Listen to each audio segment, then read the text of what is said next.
कि अरे क्यों रुक जाते हो 4 दिन की मेहनत के बाद, कि अरे क्यों रुक जाते हो 4 दिन की मेहनत के बाद, अरे वक्त लगता है बीज को फसल बनने में। हेलो दोस्तों, कैसे हो आप लोग? आई होप आप लोग अच्छे होंगे। फ्रेंड्स, आज की इस वीडियो में हम लोग हिस्ट्री से रिलेटेड टॉप प्रश्न को देखेंगे जो बोर्ड की दृष्टिकोण से काफ़ी महत्वपूर्ण है। तो चलिए ज़्यादा देर ना करते हुए इस वीडियो की शुरुआत करते हैं। फर्स्ट क्वेश्चन है कि भारत की राजधानी कलकत्ता से दिल्ली कब स्थानांतरित हुई? ऑप्शन ए है 1910, ऑप्शन बी है 1912 में, ऑप्शन सी है 1909 में और ऑप्शन डी है 1911 में। तो इसका करेक्ट आंसर है ऑप्शन नंबर डी 1911 में। अगला प्रश्न है कि अखिल भारतीय स्तर पर पहली जनगणना कब हुई थी? तो इसका करेक्ट आंसर है ऑप्शन नंबर बी 1872 में। देखिए फ्रेंड्स, भारत में पहली बार जनगणना 1872 में हुआ था, लेकिन पूर्ण रूप से पहली बार जनगणना 1881 में हुआ था और आज़ादी के बाद पहली बार जनगणना 1951 में हुआ था। इस पॉइंट को भी आप लोग ध्यान में रखिएगा। अगला प्रश्न है कि इंडिया गेट का निर्माण कब हुआ? देखिए फ्रेंड्स, आपको बता दें कि इसकी निर्माण शुरुआत 1921 में हुआ था, लेकिन यह पूर्ण रूप से बनकर 1931 में तैयार हो गया था। इसलिए इसका correct answer option number C हो जाएगा, यानी 1931। अगला प्रश्न है कि चंपारण सत्याग्रह का संबंध किस राज्य से है?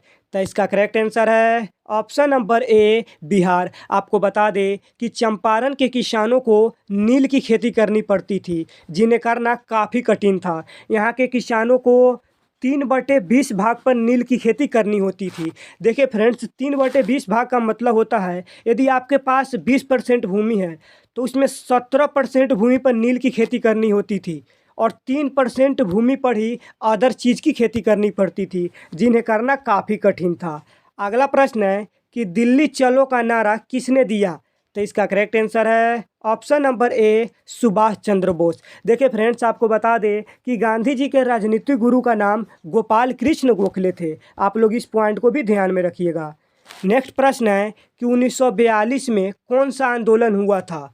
तो इसका एब्सोल्युटली राइट आंसर है ऑप्शन नंबर डी भारत छोड़ो आंदोलन। साथ ही आपको ही बता दें कि भारत छोड़ो आंदोलन भारत के मुंबई शहर से शुरू हुआ था और जो असहयोग आंदोलन है ना, ये कब हुआ था? तो 1920 में हुआ था। और सविनय अवज्ञा आंदोलन कब हुआ था? तो 1930 में हुआ था। साथ ही आपको ही बता दें कि खिलाफत आंदोलन 1919 में हुआ था। नेक्स्ट प्रश्न है कि साबरमती किस राज्य में स्थित है? तो इसका करेक्ट आंसर है ऑप्शन नंबर सी गुजरात।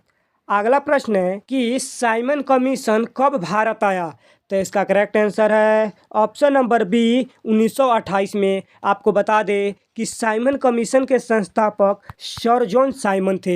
जो साइमन कमीशन है ना, यह एक अंग्रेजी कमीशन था। नेक्स्ट प्रश्न है कि फॉरवर्ड ब्लॉक की स्थापना किसने की? तो इसका करेक्ट आंसर है option number B Netaji Subhash Chandra Bose. और इसकी स्थापना इन्होंने कब किया था? तो 1939 में किया था। अगला प्रश्न है कि भारतीय संविधान सभा के अध्यक्ष कौन थे? तो आपको पता होगा कि संविधान सभा के अध्यक्ष डॉक्टर राजेंद्र प्रसाद थे और संविधान सभा के निर्माता के रूप में डॉक्टर भीमराव अंबेडकर को जाना जाता है। नेक्स्ट प्रश्न है कि स्वतंत्र भारत के प्रथम गृह मंत्री कौन थे, यानी फर्स्ट होम मिनिस्टर कौन थे?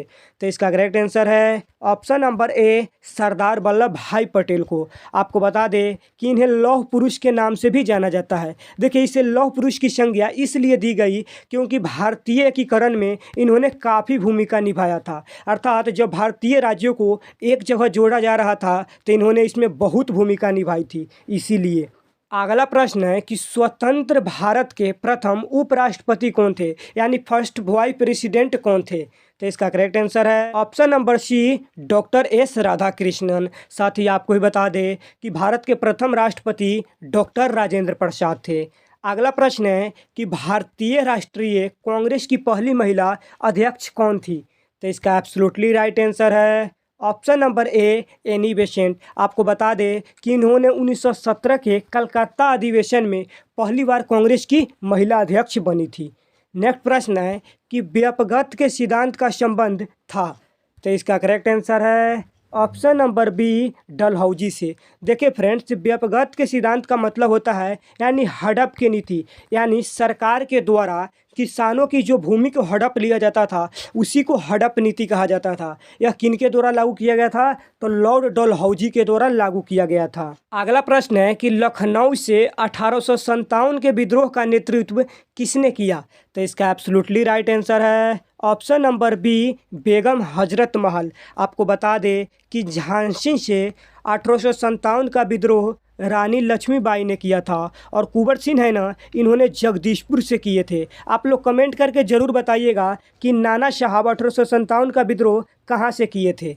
अगला प्रश्न है कि मेगास्थनीज कौन था? तो इसका करेक्ट आंसर है ऑप्शन नंबर सी, राजदूत। आपको बता दें कि मेगास्थनीज चंद्रगुप्त मौर्य के दरबार में आया था। आप लोग इस पॉइंट को भी ध्यान में रखिएगा। नेक्स्ट प्रश्न है कि कोलकाता में सर्वोच्च न्यायालय की स्थापना कब की गई? ऑप्शन ए है 1785, ऑप्शन बी है 1774, ऑप्शन सी है 1771 और ऑप्शन डी है 1757। लेकिन यहाँ पे ऑप्शन नहीं दिया गया है, लेकिन हम आपको बता देते हैं कि कलकत्ता में सर्वोच्च न्यायालय की स्थापना 1773 में किया गया था। आप लोग इस पॉइंट को ध्यान में रखिएगा। नेक्स्ट प्रश्न है कि दामिन ई को क्या था? तो इसका एब्सोल्युटली राइट आंसर है ऑप्शन नंबर ए, भूभाग। अगला प्रश्न है कि बीजक में किसके उपदेश संग्रहित है? तो आपको पता होगा कि बीजक में कबीर के उपदेश संग्रहित है, इसलिए इसका correct answer option number A हो जाएगा। साथ ही आपको बता दें कि चैतन्य महाप्रभु बंगाल के रहने वाले थे। फ्रेंड्स, इस प्रश्न को बोर्ड एग्जाम में पूछा जा चुका है। अगला प्रश्न है कि निजामुद्दीन औलिया किस सूफी सिलसिले से संबंधित है?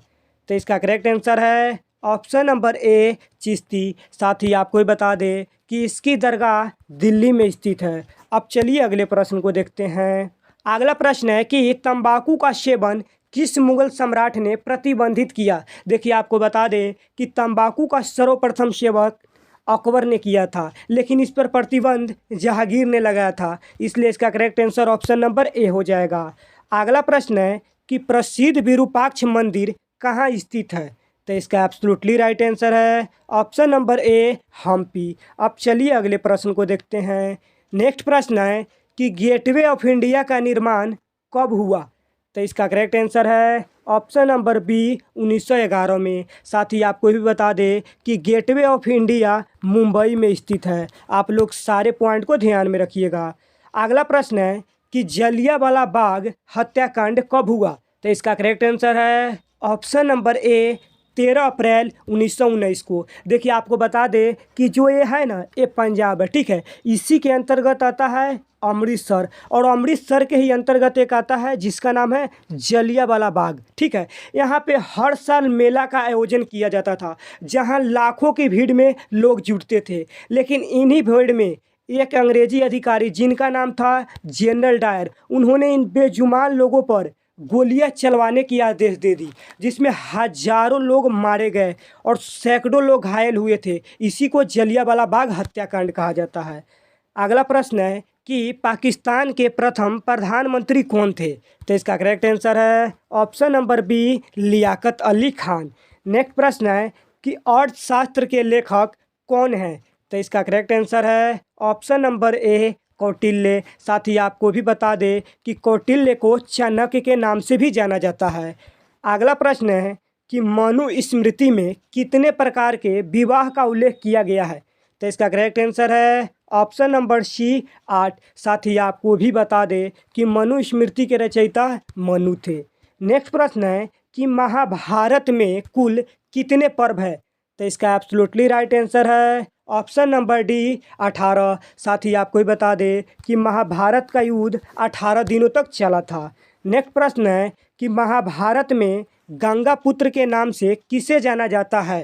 तो इसका करेक्ट आंसर है ऑप्शन नंबर बी, भीष्म। अर्थात महाभारत में गंगा पुत्र के नाम से भीष्म को जाना जाता है। अगला प्रश्न है कि धौलावीरा कहाँ स्थित है?